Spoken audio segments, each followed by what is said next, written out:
Thank you and welcome back to this another exciting session.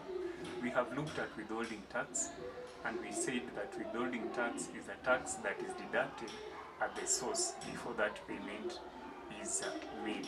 We have different services that are subjected to withholding tax. One of them we said is consultancy, professional fee, audit fee, etc. Depending with the type of service, you can research that on iTax.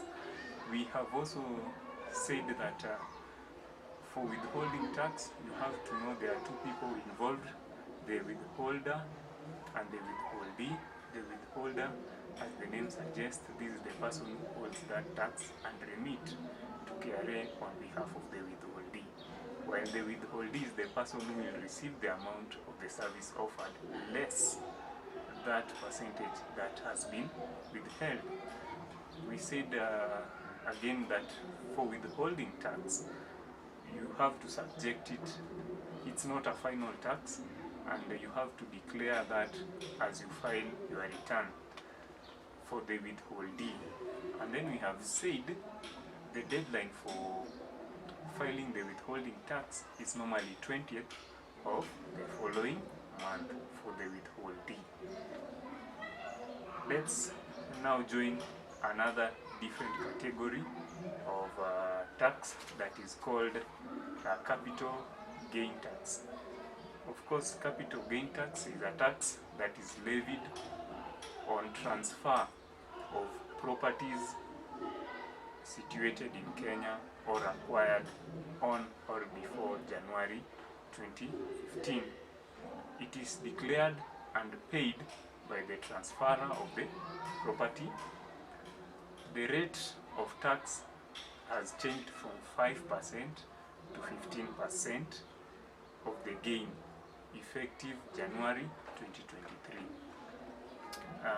It is a final tax, and it is worth noting in a very simple language. For instance, you have a piece of land that was valued at probably 100,000 Kenyan shillings, and now you are selling it at 500. It has appreciated and gained value.